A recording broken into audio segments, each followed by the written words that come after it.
There are days when I wake up and feel the shape of what is missing. Not sharply, not painfully, just enough to notice. Loss has a way of changing how a day feels before it even begins. It changes the weight of the morning, the sound of the room, the way time settles around me.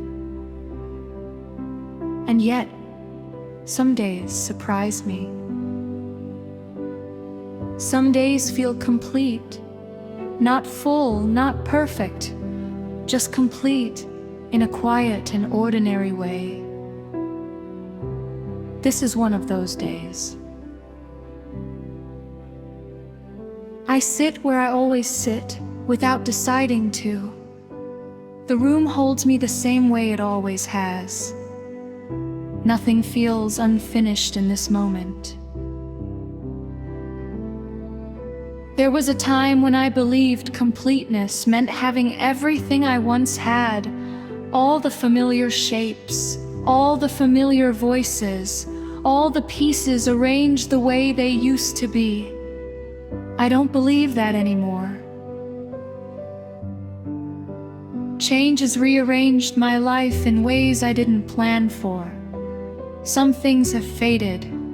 Some things have quietly stepped away. Some things no longer arrive when I expect them to. I carry that knowledge with me. I don't try to set it down. And still, today feels whole. Nori is nearby, not filling any space, not replacing anything, just staying. That steadiness reminds me that completeness doesn't always come from addition. Sometimes it comes from acceptance, from allowing what remains to be enough for now.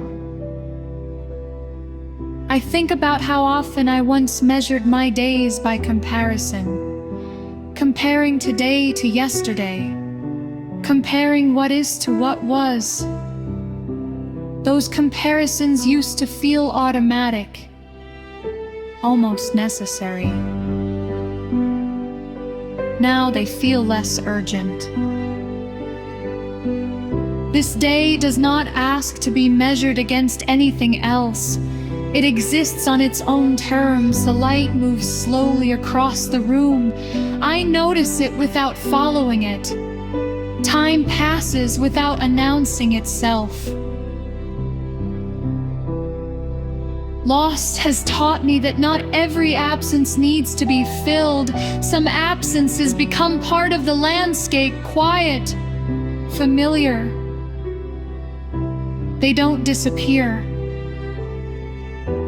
but they soften.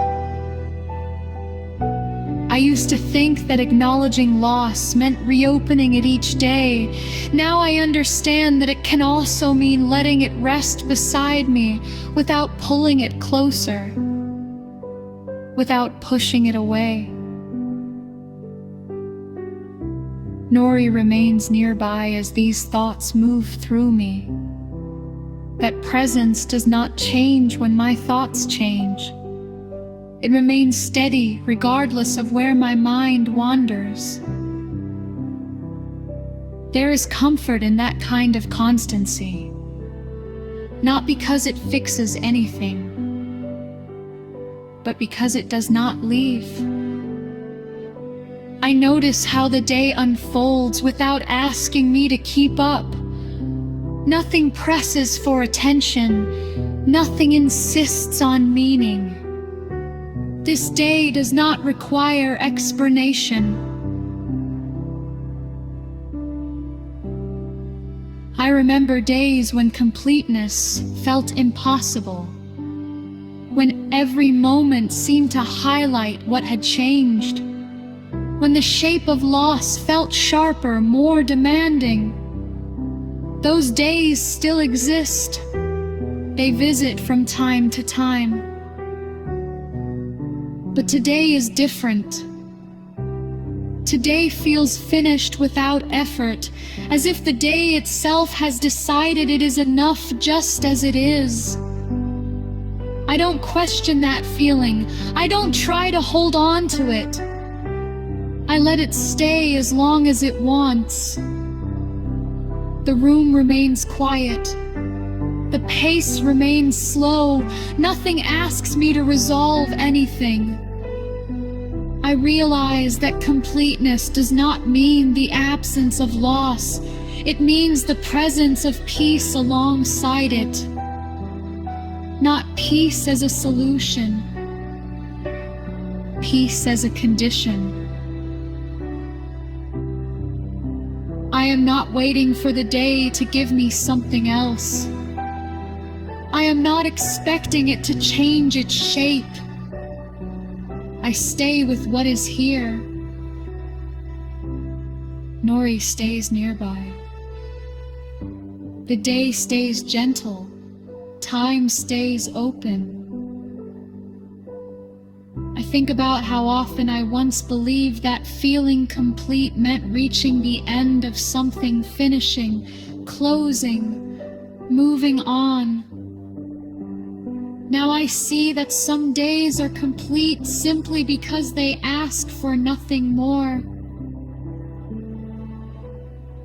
They don't need improvement.